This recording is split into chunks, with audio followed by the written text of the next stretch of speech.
strolled without a care, cause I'm going down the road to a brand new place, and I'll get there with a smile on my face. Yeah, so lift me up, I'm moving on, singing and dancing while I play my song.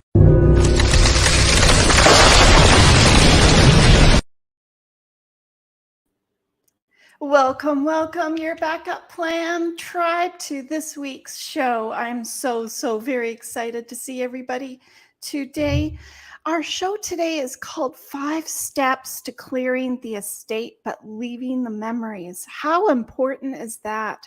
If you are new here, welcome to our show.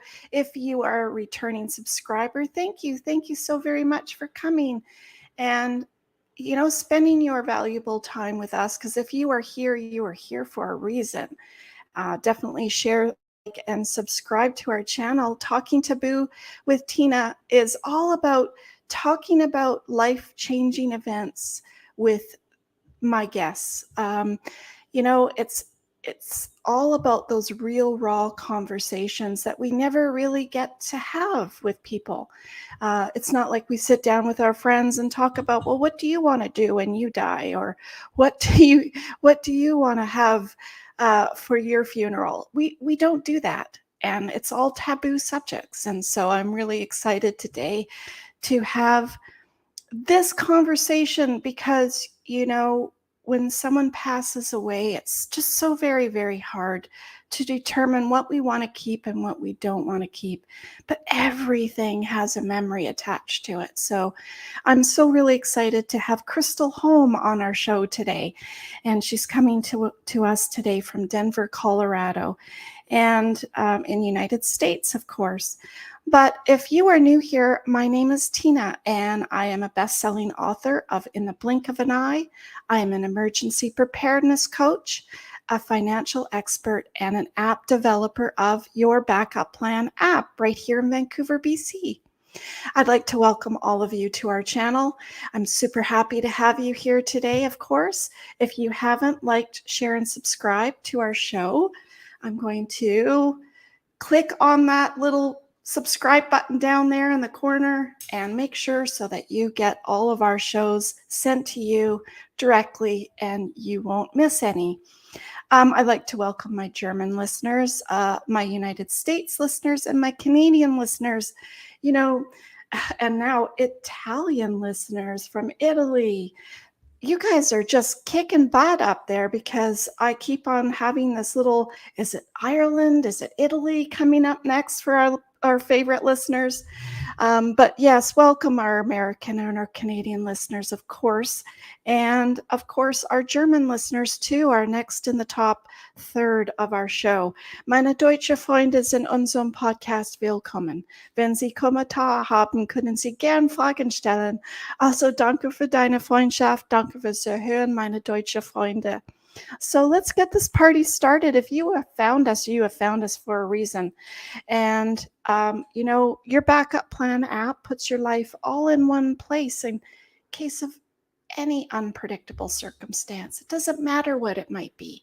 It could be a car accident. It could be a wildfire. It could be a flood. It could be hearing the C word, or having a heart attack, or being stuck with COVID in ICU. It doesn't matter what the circumstance is, but we need to be better prepared. We need to be prepared for the unexpected.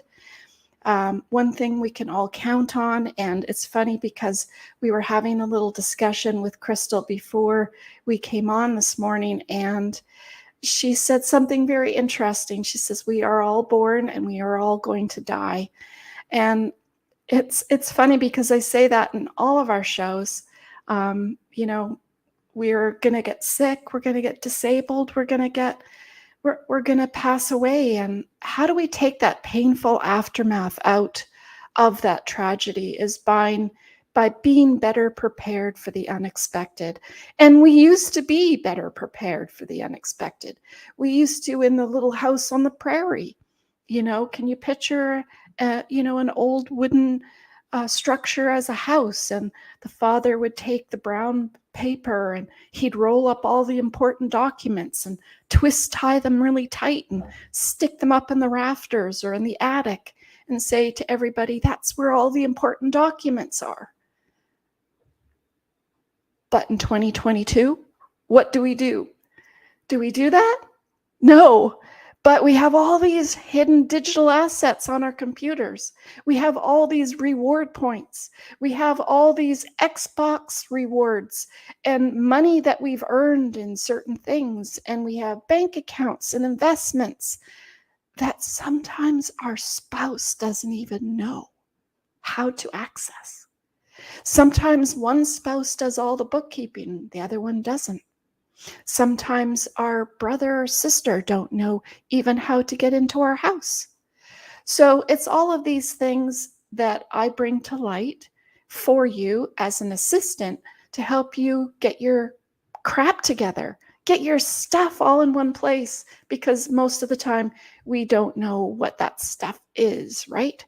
And of course, your backup plan is bringing together a new program. We're going to be launching the Blueprint program, which is really going to be a whole list of worksheets, templates that you can use to have those conversations, family conversations that you know what to ask, how to tick the boxes, and really have a better preparation and understand what you have and what you don't want, what you do want, and all of those great interviews and videos, a library of videos that we're going to have in our program.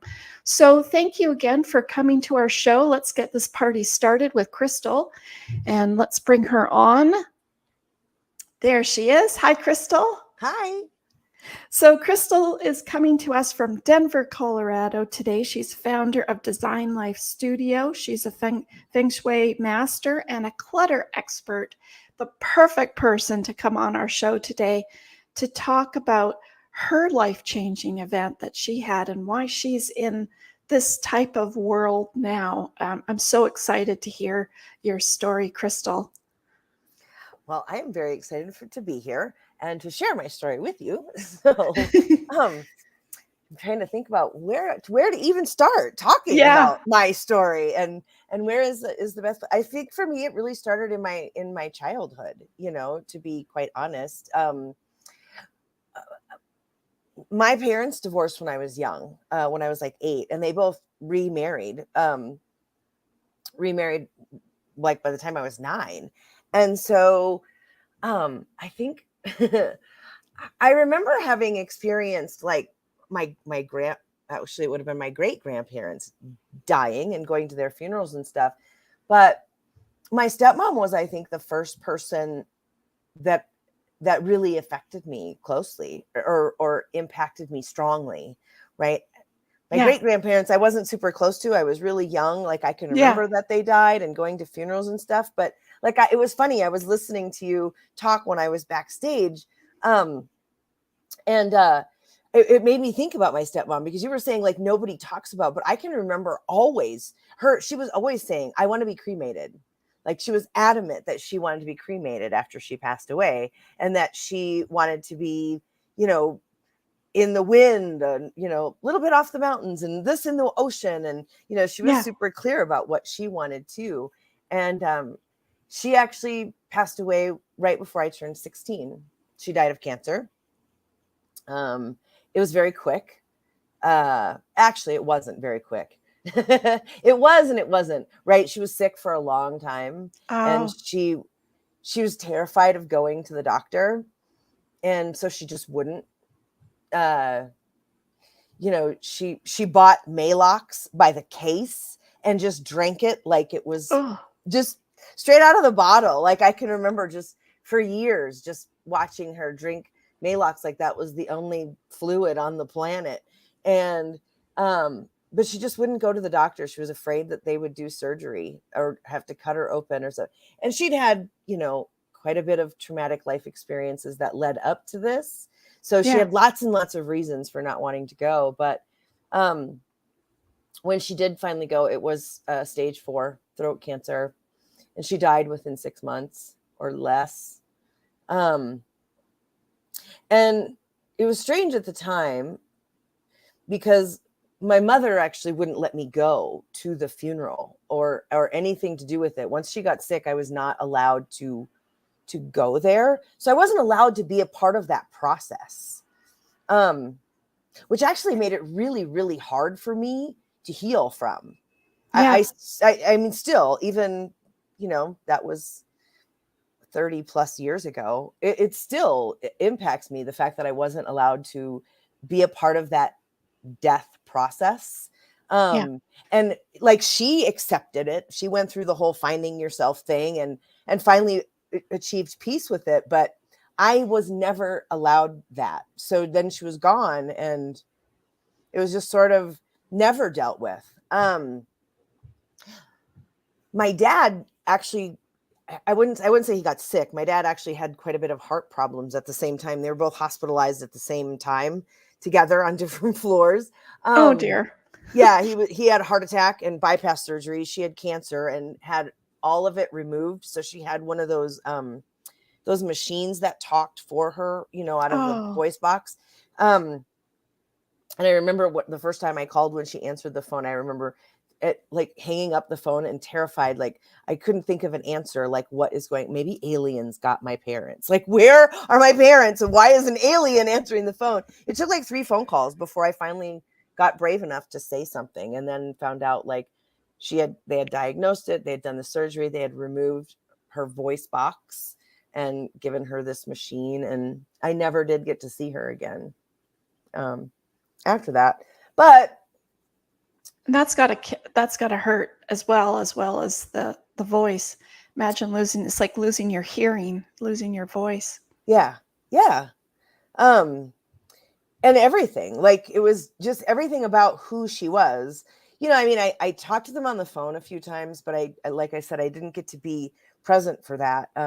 My parents lived in Denver. My mother and her husband lived in Minnesota, and I was with them. And so not able to be with my dad and my stepmom as they were going through all of this. And it ended up, I was 15 when this happened.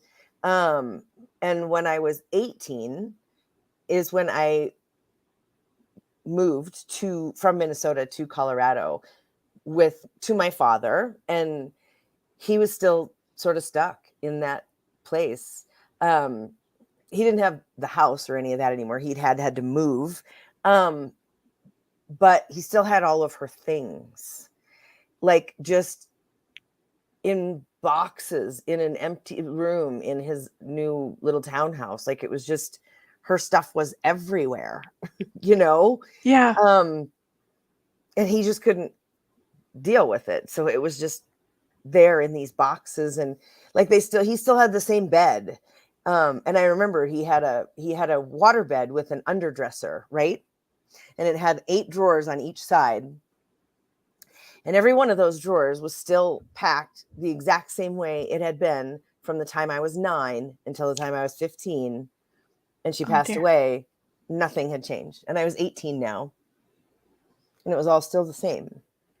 Yeah. It had been moved to a different house, a waterbed, which you have to take apart completely, right? Yeah. But put back together, and The good old days. And it was, yeah, right. Yeah, the good old days back in the 80s. Yeah. When everybody had a waterbed. Yeah. And that stupid headboard. Oh. That was with the little shelves behind it. Oh my God, yeah. And the mirrors, right? Because we all need to have a mirror right there on our headboard, right? Like, what kind of weirdness was that we went through? Yeah. Anyway, style, I don't know. Well, at least it wasn't the 90s when we were hanging the mirrors on the ceiling, and like, all of a sudden that and the pole dance, and the pole in the middle, right?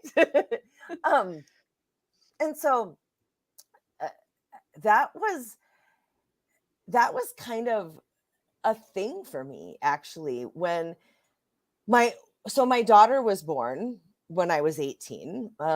And she was born in August, and this was like November. She was only a couple months old. And I moved back to Colorado in with my dad. And here I was now confronted with my dad and all of my dead stepmom's belongings that I have never been able to like face, right? Because for 3 years, I haven't didn't get to go to the funeral. I barely got to spoke to them on the phone for that time period. Yeah. It was less than 6 months. I really couldn't tell you anymore, like how long of a period it was, but yeah. And now here I am just face to face with everything. Um, yeah. At which That point, would be yeah. life changing actually. That's a hit. Like, Yeah, it was. While I was there, shortly after I got there, my dad woke me up one morning with, please don't freak out, but I'm having a heart attack and the ambulance is on the way to come get me right now. So he went to the hospital, and here I am with my newborn, my father now in the hospital, and the whole house to myself, full of my mom's belongings. So yeah, I got to just sort through everything. Not sure if my dad was going to make it. Kind of all alone, uh, with a brand new baby, and what do you think? nobody. What did that feel like, Krystal? Um, I felt kind of lost, actually. I felt very lost at the time. It was quite overwhelming. Um, I ended up not staying. My dad got out of the hospital, and I ended up leaving and going back to Minnesota with my daughter's father, actually. And it took a few more years before I was able to go back out, you know, to Colorado. It was a lot for me to process, to go through all that. I think it was more than I could handle, but I wasn't ready or willing to admit it at the time. Right? I'm the oldest child. I was always The the fixer. yeah, and the one that was just, yeah, I'm in charge, right? You'll make it right. You'll fix Right, it. right. And I was always in charge, right? Because Crystal's the boss. Like, we're leaving, I'm the babysitter because I was the oldest child. So even at, 10, 11 years old, it was, well, we're leaving to go do this thing. Crystal's in charge, right? And it was just my responsibility to take care of everything. Um, my mom and her husband were, well, they're both quite narcissists. My mom is a complete narcissist and a sociopath. So they were very abusive and very neglectful at the same time. And Yeah. very much like, you are responsible for raising all of our children. That was sort of what was put on me from the time I was 8. And so I learned how to be a competent parent long before I had my own child, right? I had practice kids. I had my siblings to practice being a parent on, Yeah. right? And then how that worked. So I was very used to just being in charge of things and taking charge of fixing things. And my dad was very good at finding strong women to take care of him. Yeah.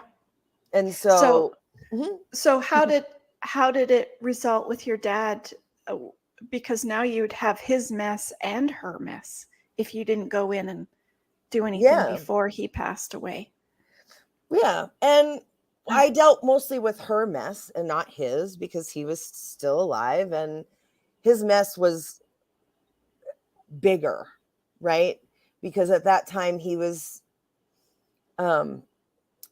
well, my father has struggled with alcoholism always. And at that time in his life, he was deeply alcoholic, where he didn't really face much of anything other than a bartender and a Yeah. bottle. And a So, bottle. and so there was a lot there. I dealt with my mom's things, and then, like I said, I ran away, and I just couldn't. It was just too big for me to carry. So And by the time by I you went back out, he was remarried, oh, and we weren't allowed to talk about her anymore. My stepmom. but her stuff was still there. Oh no, I had it all by Oh, then. you had it all then by then. Yeah, I had already sorted it, gotten through it, taken the things that I wanted as mementos, and whatever was left that I hadn't sorted, I'm sure I don't really ever know what happened to it after they got married. I we didn't have any conversations. Like, I can remember being there for the wedding, and then it was a few years later being there and trying to have a conversation with my dad about my stepmom, and he was literally just stopped me in my tracks. Just, we do not talk about that anymore. I'm like, okay.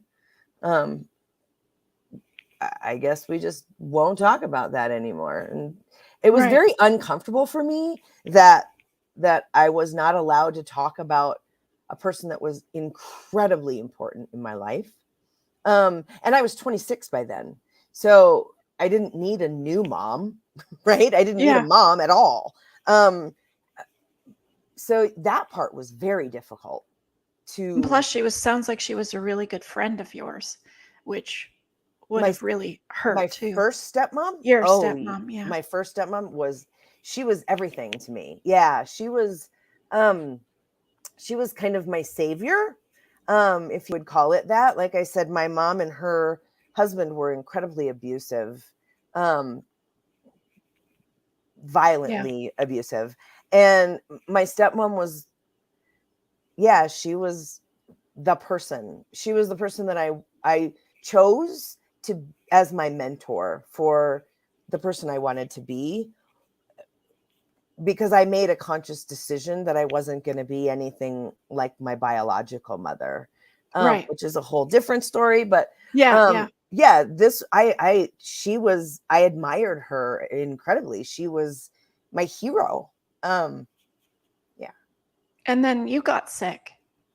I had an injury, actually.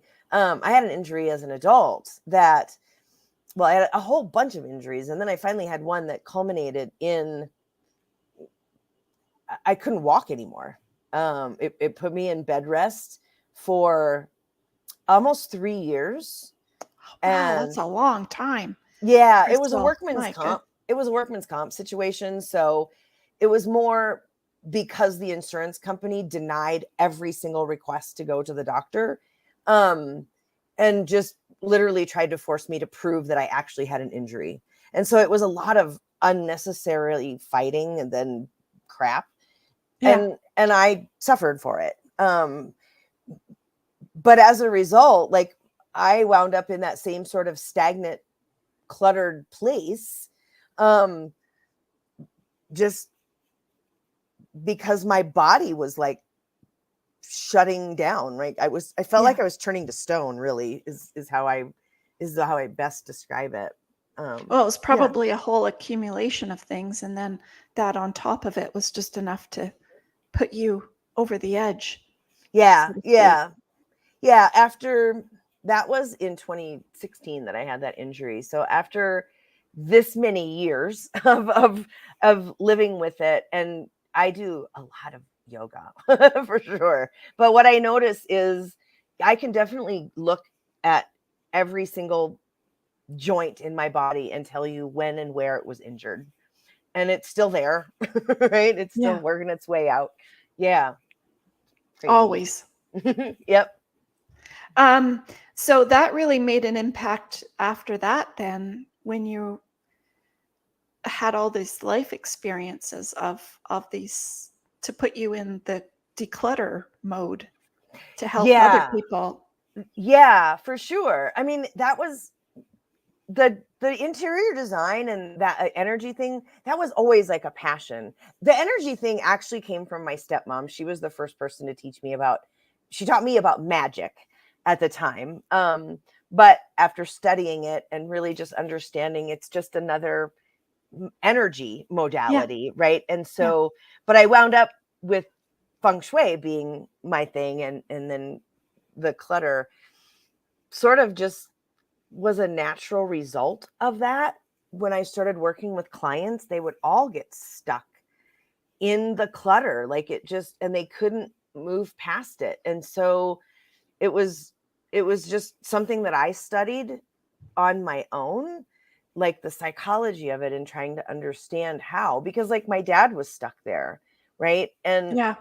I had another friend in my 30s who, I call her my Hanai mom, which I lived in Hawaii for a long time. That's sort of adopted mom is what that is, right? She was another mother figure to me. And it wasn't her. Well, she has passed away now, but when it wasn't her that passed away, but it was her mom that died, and she inherited so much stuff. And then it was crazy to watch it happen like in real time, right? Because she inherited sort of all this stuff, and then it was all brought from a storage unit into her physical home. And it was like her home went from being cluttered. I mean, to be honest, it was cluttered to begin with. And there was some work to be done. But then all of a sudden it went from cluttered to like hoarders, where it was just a pathway from the door to her chair, to her bed, to the kitchen, to the bathroom. And like, that was it. And it was just like a hurricane hit.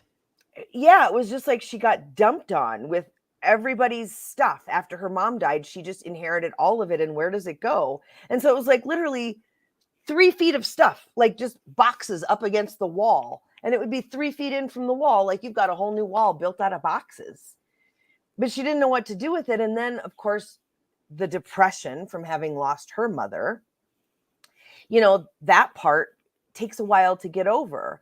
But while you're in that, the physical stuff, right? The energy of that, right? Which is what I do for work now, right? Yeah. Even at the time I was actually going to school at that time.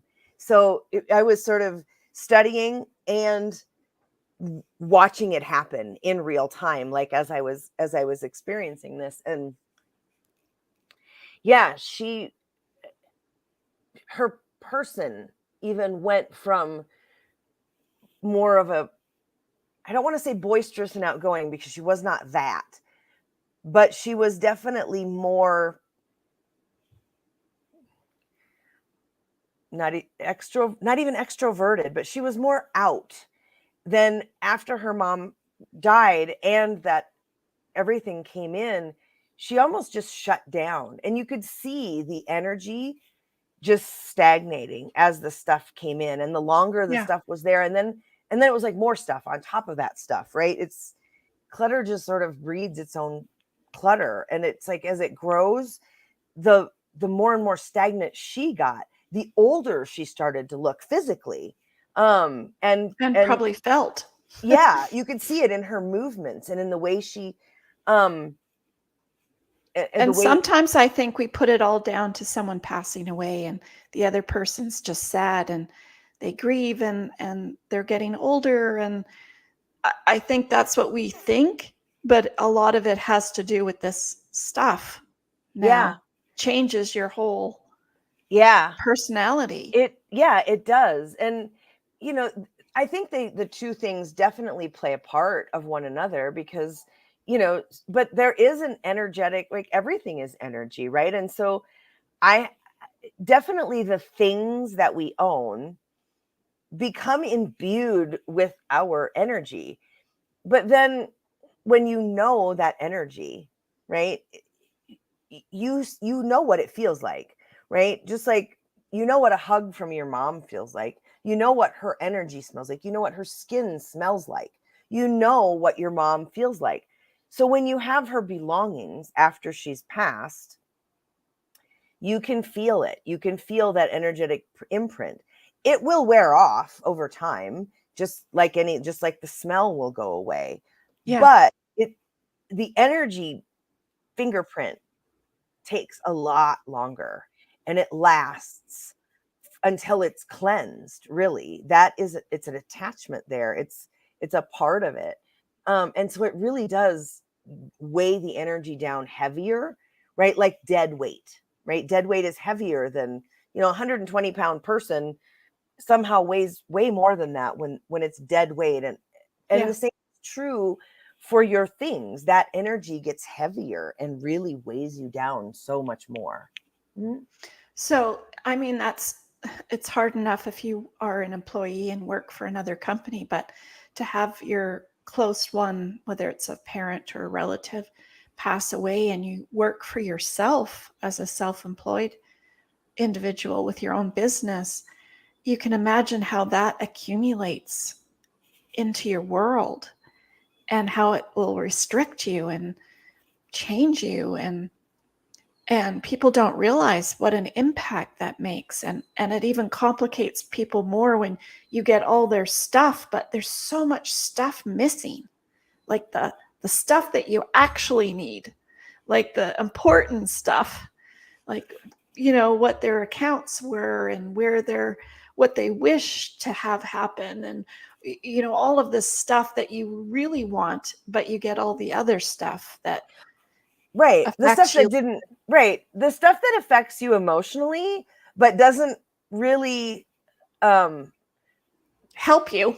It does. Yeah. It's just, that's the stuff that you have to deal with. Yeah. Right. As much, I mean, you have to deal with the other stuff too. Yeah. It's just, it's almost it's a reverse sort of thing, right? Yeah. Where you have to deal with the immediate things of dealing with the paperwork and right, the paperwork, stuff. all the technical stuff, right? Which seems weird to call it that, but Yeah. it is technical stuff, of funeral arrangements or hospital arrangements and bills to pay and bank accounts, and there is all of that, which is always really the first thing that has to be dealt with. But usually that's some of the hardest stuff to deal with if you don't know where they keep that stuff. So then you're face to face with all of the other stuff that really brings up all of your emotions and all of your feelings. And now you don't even have the strength or the energy to go find the stuff that you need to deal with, so that or the stuff that you need to deal with what is now is how I should say that. Right. And so, yeah, there ends up being a lot there. Because I always talk about in the shows for people, like when something tragic happens like that, it's like your logic brain disappears and your other brain is there, but it's numb and it can't think straight. So you could be asked, what was her birthday, and you wouldn't even know because you can't access it in your head. It seems like it's gone. Yeah. And so you have to make these decisions and you have to answer these questions and you have to find the stuff, and then you still get all this stuff and you have all the emotional memories of it. Yeah. Ugh. That's the hardest part for most people.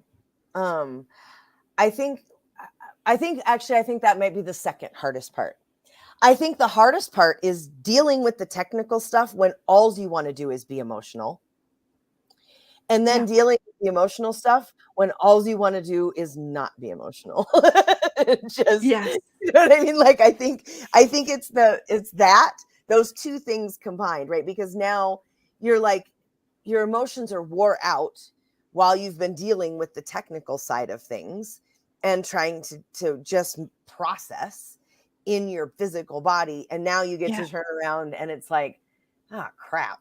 Now I got all this to deal with too. And it's the constant sights and smells of, this was hers or this was his, or you can still smell them in their space or in their clothing or, that is always part of it.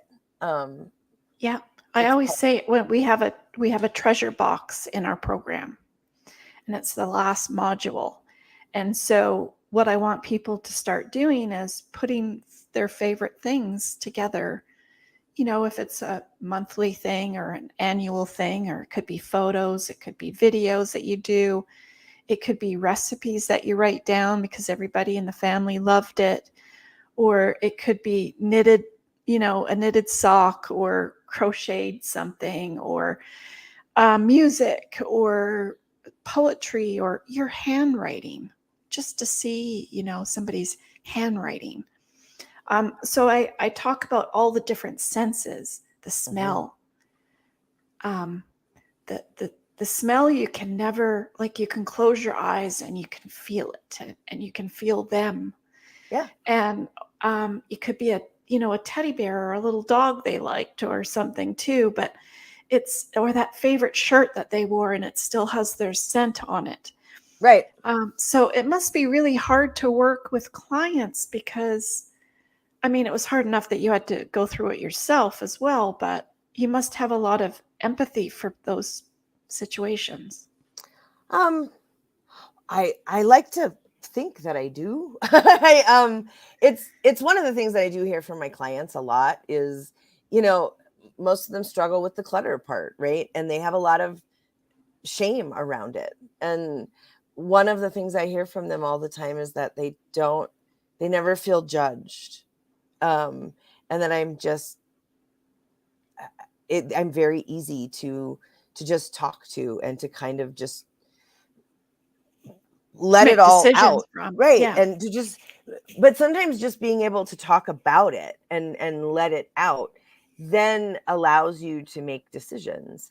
But also having someone there too who has walked this road before many, many, many times, to just be there to hold your hand a little bit and say, okay, this is the decision that you need to make right now. This is the only decision you need to make, is just this one. Can you make it or not? Right? Like, first decide if you can make this decision or not. And then if you can, this is all you have to do, is just make this one decision. What do you think people get stuck up on? Is there anything in particular? What do you mean? What do you mean? What do they get Like, stuck is it on? their clothing or is it the photos or pictures on the wall, or? For everyone, it's different. For everyone, it's different. I think the hardest part,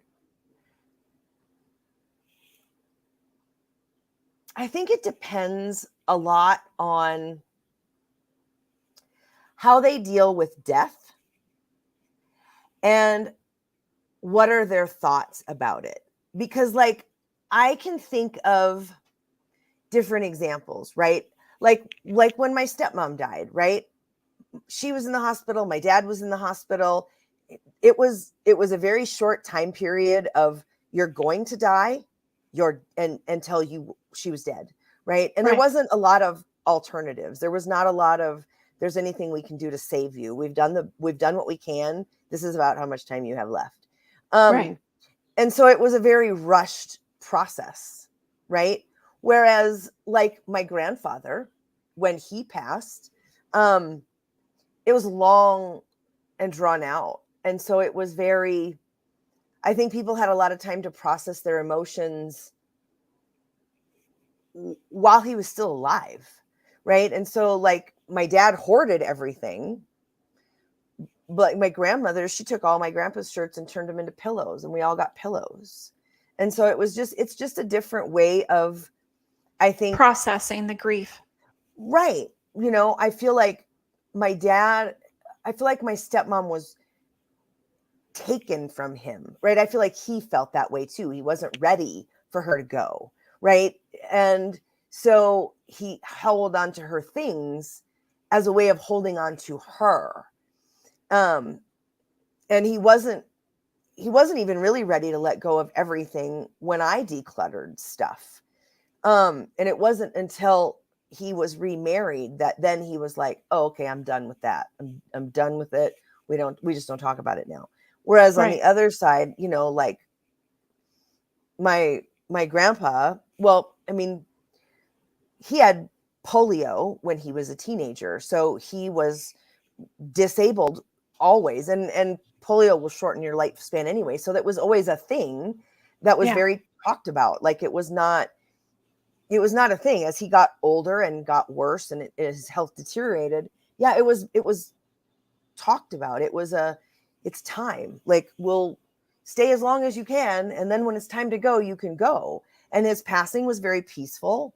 And so it wasn't a traumatic event. It was a peaceful event. Whereas I think that does it for people too. Like, traumatic deaths are much harder to deal with, right? Yeah. We are all born to die. That's why we're here. that's the end goal of life is to die.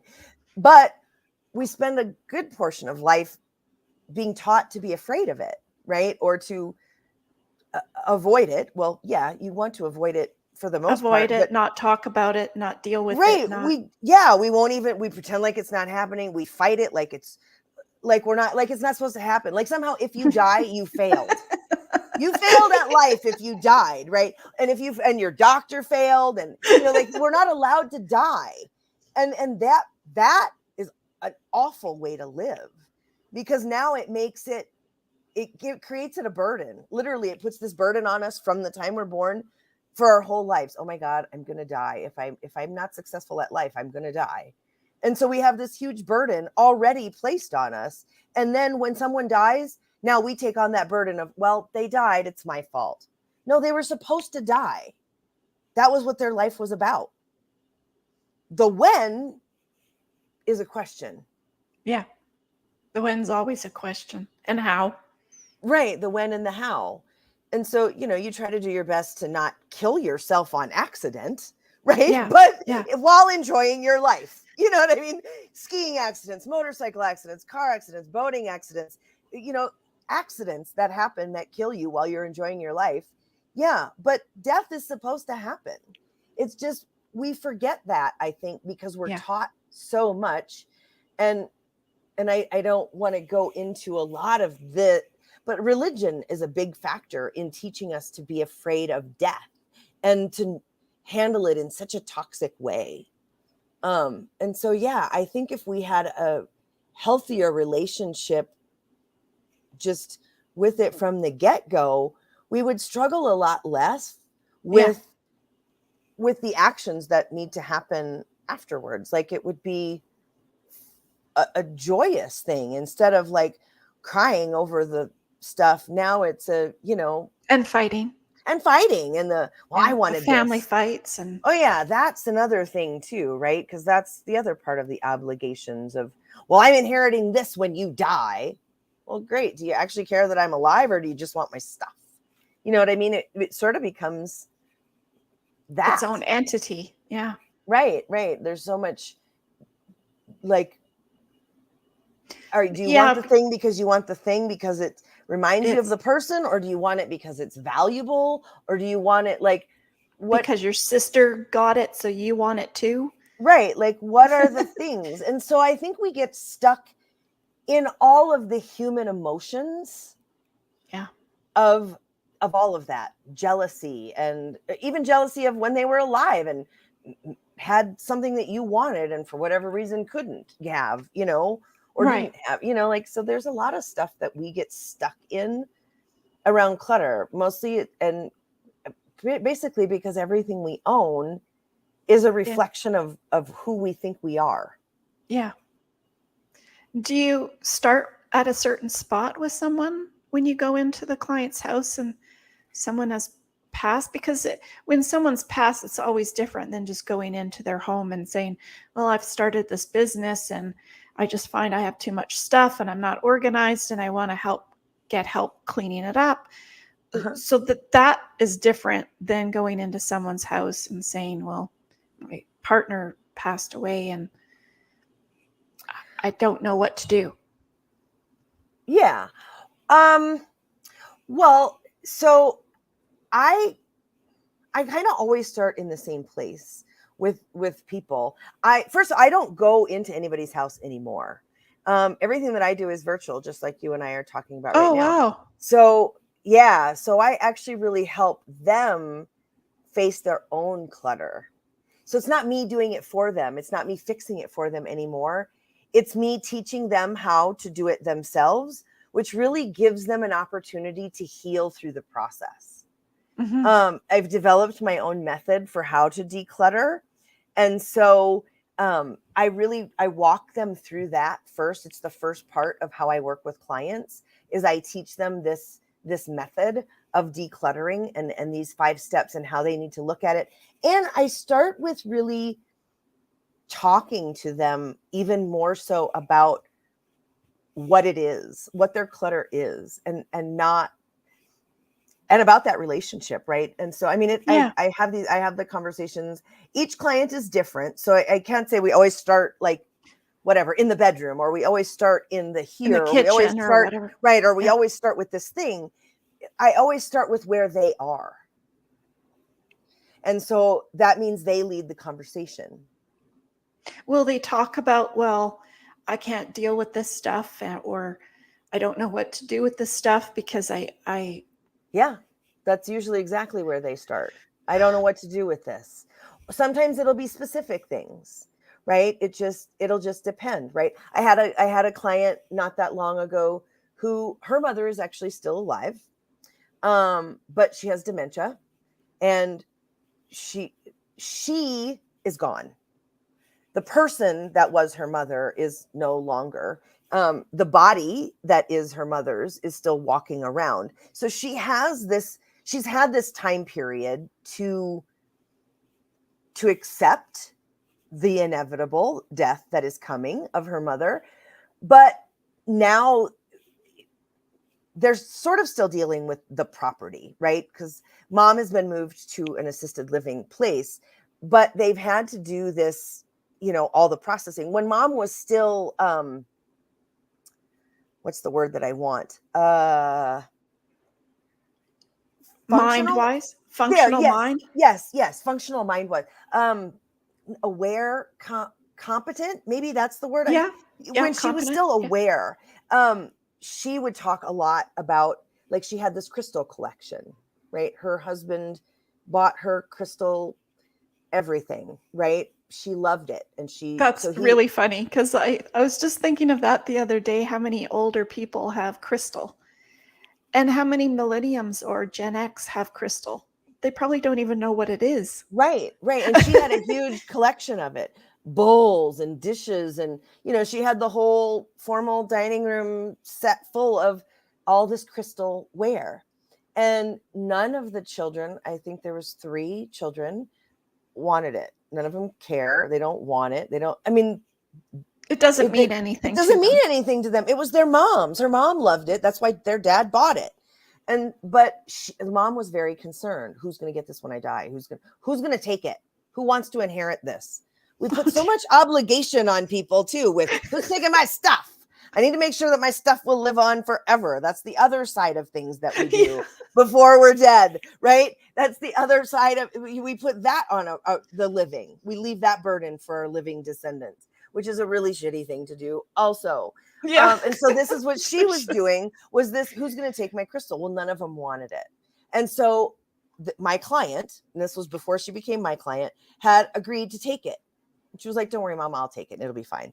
And she's like, but Krystal, I don't want this crystal. I don't want it. I don't love it. It doesn't mean anything to me. And I'm just, going to donate it to the church. Maybe somebody there will take it or want it. And we had a huge conversation around, okay, what do you really want? What's your goal with this? Well, I want somebody who will love it as much as my mom did. Okay. Yeah.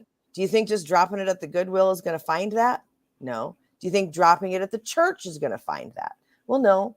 What if you took it to an auction, like where somebody who would have to bid on it, like to buy it, they're going to want it, right? Like, and so we came to a solution that could bring her joy, right? Because mom doesn't need to know, like, hey, we're getting rid of it. It's gotten rid of already. Like, mom's not dead yet, and we've moved it on. She's gotten the inheritance, and it's moved on to someone who loves it. Like, that's really the goal, right? Why should we be burdened with your stuff just because? Yeah, I get it. You know what I mean? Like, it goes both ways. Sometimes we get stuck there. A lot of times that's where people get really stuck. A lot of times when the clients come to me, they might have a hard time getting started because it's overwhelming just to all of a sudden inherit an entire person's life. I've had that happen to me too before, by the way, more than once. Especially furniture and stuff, and it affects your marriage and relationships too. Yeah, I had an acquaintance once upon a time who was the best man in a wedding that I was the maid of honor in, and he was supposedly moving from one apartment to a house, but there was this delay in the process, and so he was going to have a place for like a week for his stuff. And I was like, I got a spare room. Yeah, you can put it in there, storage, whatever. And then turns out he was lying about all of that, and he wasn't paying his child support, and he ended up going to jail for quite a period of time. And I Oh, dear. inherited everything he owned. Oh, no. And I'm like, what am I supposed to do with this? He wouldn't, like, nobody would take it. His ex-wife wouldn't take it. He was in prison. Like, what am I supposed to do? Nobody wanted anything to do with it. So now I was like burdened with disposing of all of these things that I just randomly inherited from a total stranger. No, that's plus the energy. Plus the energy of that. Yeah. So but we do that. We put burden, so sometimes it's both ways, right? Most of the time, my clients will have a struggle getting started because of just however recent the death was. Sometimes that death is 10 years old, right? But the pain is still very, very real. And in some clients' houses, I find that you go into them after, that I've gone to visit, and they'll either have a shrine somewhere in the home, and the bedroom is still left exactly how they left it. Yeah, that happens a lot in divorces, as well as deaths. Oh, really? Yeah, surprisingly, it'll happen in a lot of divorces and in deaths. Or they will get stuck on just the one thing that they inherited, that it was like an obligation to them, right? It was a burden that was put on them. I see that a lot, where it's like, I've got this tea set that I hate, that I can't get rid of, that my mother calls and checks on me every month because I inherited it when grandma died, and I hate the damn thing, but I can't get rid of it because mom's going to call me every month and keep checking on it. Like, that's another, we do weird things around That is really weird. death and our stuff. And so, yeah, those are usually the two places that people get stuck the most, is stuff they've inherited, like single things. They might be able to get rid of most everything, but the I will this to you. Oh, don't will me anything, please. Don't ever will me anything. I don't want it. Like, just, we will things to people, and then we burden them with our things. Yeah. And sometimes memories, sometimes not. Like, sometimes it has no memory to you at all. Right. Sometimes there are bad memories, nothing but bad memories. And so now we have to carry that too. Whereas what would be best if we could just have joy, just the joyful memories of that, and not the burden, right? If we didn't have the burden, it would be a lot easier to only have the joyous memories. Right. But we stick with the heavier burden because that is what we've been conditioned to carry, the burden. Yeah. Never to have joy, right? And feeling lighter and happier. Right. Like somehow it's like, I have to do this. Like somehow once a person dies, you're no longer allowed to be happy again. You have to bear the burden of depression forever. Like, because it's somehow wrong or sinful for you to experience happiness again because someone else is no longer alive. And that's another burden that we put on people, and on ourselves. Like, just sometimes we put it on ourselves very strictly, but it's also a very like societal belief, right? I mean, think about it. Historically, if someone died, you had to wear black for a whole year, and you weren't allowed to have any pleasure in your life for a year. Do you think the dead person really cared, like, that you didn't have fun? Like, that is a burden for the living. The dead don't care anymore. No. And they probably think, if they could, that it's not fair anyways, but... Right, because think about it. Who is really being burdened? The young, alive people. Like, now you have to be miserable because some old person died, right? Like, we do these miserable things to ourselves, like, and so then we can't celebrate death, and we can't celebrate the life of the person because we have to be in mourning. Right. How do we, decide? How do we decide on things? Like, if it has the sense of my mom or my dad on it, and how do we pick and choose? Like, we're going to want to keep some things. Sure. But sure. And each of those things is personal. I would say, you know, pick something that means the most to you. And it doesn't really matter what it is, right? But something that matters to you, where you can put it somewhere, right? That makes you happy. That makes you happy, right? Because I firmly believe that your space should be filled with only things you need, use, or love. And so if what you are keeping is a memento of the life of a person that you loved, it should be something that signifies that life, that love, and that relationship, right? Or that person. Yeah. Right. So it doesn't What they really, meant to you? Is that what you mean? yeah, it could be what they meant to you. Like my father passed away a few years ago. My father was a man who wore jewelry.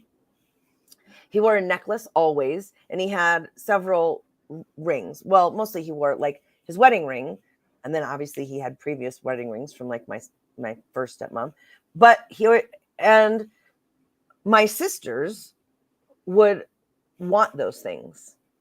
My last stepmom also wants those things. And so there's a huge battle in my family over those things. She wants them for her sons. My sisters want them for themselves. And so there's a huge battle over who does my father rightfully belong to, his children or his stepchildren? And so That's always a good battle, that story. Yeah, I think it's a pretty shitty battle, to be quite honest. I think it's it's it's kind of it's just a divisive way to be. Like, why it just makes complicated and having fights, and it just makes pain. It just causes pain because everybody's in pain, and I get that. The stepchildren, the step family, the third wife and her children are in pain, and they feel deserving for whatever reason. They feel a right to it. Yeah, they do. But is it really theirs? Well, it's none of theirs. It was his. And so everybody fights over because they want those few things. But yet nobody's fighting over, his work shirts or his false teeth or his slippers or his pillowcase or, why do some things matter to you and not to others? I sort of think that the only reason the jewelry matters to my stepmom is because it matters to my sisters. Yeah, that too. It's like this game. Yeah, a lot of people play a lot of games around a teacup and saucer things. Right.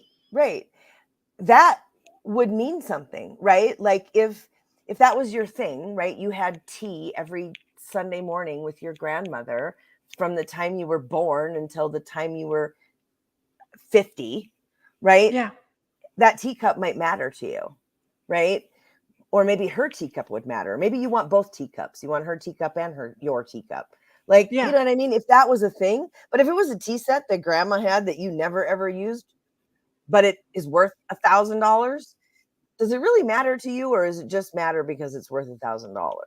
Is a question is these are legitimate questions that you want to ask yourself, and they're very hard to ask when you are in the feelings of death and emotional roller coaster, and it's very mercenary to talk about. Like, do you really want it because it matters, or do you want it because it's valuable? And there's no right or wrong answer. It can be both. There's nothing that says you can't want it because it's valuable, and there's no shame in that. Like, but, so do you try to get meaning out of objects for people so it's meaningful, so that they keep only meaningful things? I don't try to find the meaning in things. I don't try to create a meaning in something for people to create them. If you end up with nothing, I have zero mementos of my father. I have zero mementos of my stepmom. I have some photos. But you wanted stuff of your stepmom. And I did have things at one point in time. But, you know, I'm 50 and I was 15 when she died. Yeah. Those things are long gone. No matter how much they meant to me at the time, they are long gone. Yeah. But I still have every memory of her. And I still have some photos. And that's why I have the treasure box. Because if you don't create it for yourself so that your legacy Right. lives on further than just you, just Krystal, because your kids won't know who she is and their kids won't know who she was, or their kids won't know who she was. Right. But I can't create that for them. No, but they can create it for themselves before. Right. And I do that a little bit now. Like, I have grandchildren now. So, like, right now I record like little video chats of me and my grandson who is 4, right? And I'll save those little files and you can have Yeah. them someday. Yeah. That's awesome. Because that's really, really important, because that's going to be the memory that they can also hand over to their kids as well, right? Yeah. Well, yes and no. I mean, it's more of a memory of us and less of a memory of just me and I Yeah. existed. Yeah. It was It's a, them. yeah, Yeah. this was who she was to me. Yeah. And Yeah. that's, those are the things that matter. Yeah, for sure. So I do, for all our listeners, I do have your description, and all of your website information is down below in the description box as well for Krystal. So what would you like? I mean, we could talk about this all day long. Literally, Mhm. there's so much to talk about. You would never think there would, about clutter in all shapes and sizes. Oh, for sure. I can go on for days and days all by myself just talking about clutter. So when I get a whole nother person involved who asks me questions, oh yeah, this could be a month-long conversation if we don't No, we'll keep have to have you come back, Krystal. We'll have to have you come back, I because would have what would you like to leave the listeners with?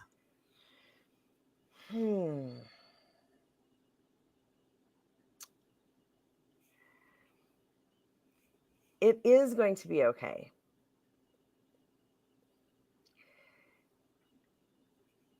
Time will pass, and It's a hard road, though, during it that is. time. It is. And Because sorry to interrupt your last statement.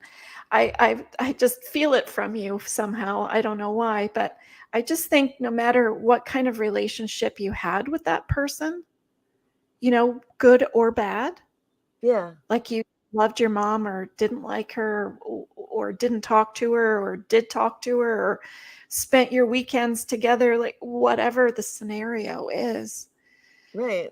it's all going to come up when they die. All of those emotions, Yeah, good and bad. right. And the cool thing is you can still talk about those things. I mean, I still talk to my stepmom. And she's been gone for 35 years.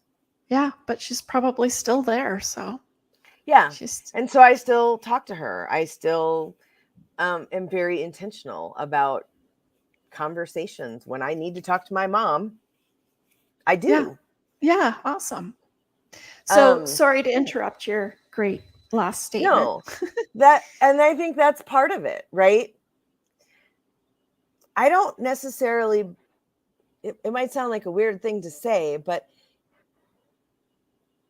your relationships don't end just because you die. Like, till death do us part is a crock of crap. Death does not part us at all. Mm-hmm. You can still have the conversations. You can still say what you need to say. Sometimes it's a whole lot easier to say. Yeah. But that's faith and sort of thing too. Well, I don't know about that, but it's something. It's trust. Yeah. Yeah. It's definitely Belief trust. in Yeah. your belief. Yeah. Yeah. So So going back to what would you like your listeners to hear from you with all your past experiences? It is okay to let go. Letting go of the physical things does nothing to change the fact that they were here. That's very good. Because it doesn't. No. But we as 3D people on this earth have an attachment to what we can see and touch and feel. We do. So We do. I guess that's what we have that issue with is right. And it's okay to take comfort from those things for as long as you need to. But it is unhealthy to be stuck there. So it's okay to let go. And it's why, let go of as much as you can. And it's okay to take comfort from the things that you need to hold on to for a while.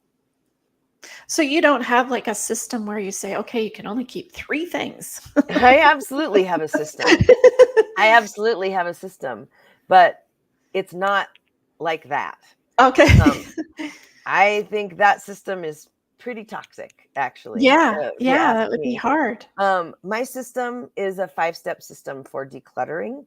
And it takes you through a whole process. I actually usually like to give it for free to the audience when I come on a podcast. So they can absolutely download that for free at declutteryourmindset.com. And that will take them through my 5-step method of decluttering. Perfect. That's awesome. But it doesn't limit them to a certain number of things or even any number of things. It just walks them through the process of letting go one piece at a time. Oh, that's lovely. That's awesome, Krystal. Oh, I like that. Because I have heard, there's 5 stages to grief, and that, if you have to look at this pile of stuff, put in 3 piles and only keep 3 of the thing. Like, I've heard of all these different rules and things like that. But yeah, a lot of people have really, really strange rules about how to declutter and what you're allowed to have. And no, I don't buy into any of that BS. It's all about the energy of the space. If you want to hold on to all of that, it's stagnating energy, and that's your choice. If you want to let go of 95% of it in one big swoop, that's your choice. If you want to let go of one piece at a time and look at every single item in the room before you make a decision, that's your choice. But these steps will help you make those choices at your pace. Oh, that's awesome. Okay. So everybody make sure, I can't imagine how difficult it is. Not only do you have to go through somebody's house and find things, but you also get inherited stuff that you might not want. So there's so many different things of that whole part, right? Yeah. And then it comes into, well, I want that chair because my grandmother always sat in that chair. And then your spouse says, well, it's ugly and I don't want it here. And, so you have all of these different. Those are a whole lot of conversations. And then those are conversations that I end up having with my one-on-one clients. Those are the things that we talk about. What do you choose? What do you do when your spouse says no? And how do we make everybody happy in the situation so that, so that everyone is happy? Because that's really the end result. Like, you can't have a thing that now is ruining your marriage. Like, that's not going to work either. So where are the compromises? Where does this need to happen? How do we, and each one of those things are always very personal. Yeah. And so that's why I work with my clients just one-on-one, within this sort of thing. I mean, I have like group for decluttering, but that's like when they're really able to move stuff and not on where the stuck things are. The stuck things, Yeah, those are better served with one-on-one conversations, so we can really dig in and find a solution that's right for you, because Mhm. there is no one size fits all when it comes to clutter. There's no one size fits all about life or death or Uh, clutter. yeah. It's funny how it's like funny when you get a new car and it's so nice because it's so clean and has nothing in it yet, and then you have kids and it's like, where does this stuff come from? Like, how do you get so much stuff in your car? Like, Right. where does it come from? You don't put Exactly. anything in it like that you realize, but it just accumulates somehow, some way. But Yep. oh, that's awesome. Thank you, Krystal. Thank you. I really enjoyed having you. And so everybody take a moment. We could stay on talking about this all day. We could have like a 24/7 round around one of those decluttering weekends. I think that's almost what it feels like. So many more things to talk about. Yeah. That's crazy. So take a moment and make sure you subscribe to the channel down here, down here in the corner somewhere. Make sure you click on that bell so you get notified about our upcoming shows. And if you are thinking about that someone right now, that someone special watching the show, and you haven't talked to them in a while, and you haven't told them how much you love and care about, pick up that phone today, drop by their house, or FaceTime them, or Skype them, or Zoom them, or call them on the phone. We still have phones. Do that today and tell them how much you miss and love them, because you don't know what tomorrow will bring. And stay tuned for our podcast and our live streams. I have great conversations with some of the most interesting and accomplished people in the world today, just like Krystal here. I think you'll be entertained and informed, and hope that we've inspired and motivated you to start thinking about your unique plan, and that nobody's Superman, and expect the unexpected. We are on all podcast platforms: YouTube, Instagram, LinkedIn, Twitter, TikTok, and Facebook. We have a Facebook group that is for our VIPs, that you can join the community, a like-minded community where you can ask questions, or talk about situations with family and relatives, that type of thing. So feel free to hop on to that. And thank you again for sharing your time with us. I love each and every one of you. Krystal doesn't know it, but I know she knows who Carol Burnett is. I do. I always end our show with Carol Burnett, because she was just wonderful, happy, joyful person. And I'm so glad we had this time together just to have a laugh or sing a song. Seems we just get started, and before you know it, comes a time we have to say so long. So long, everybody. Krystal, if you want to say bye. Bye. Thank you so much for having me on and for letting me share my story with you. Oh, I loved every minute of it. Thank you, Krystal.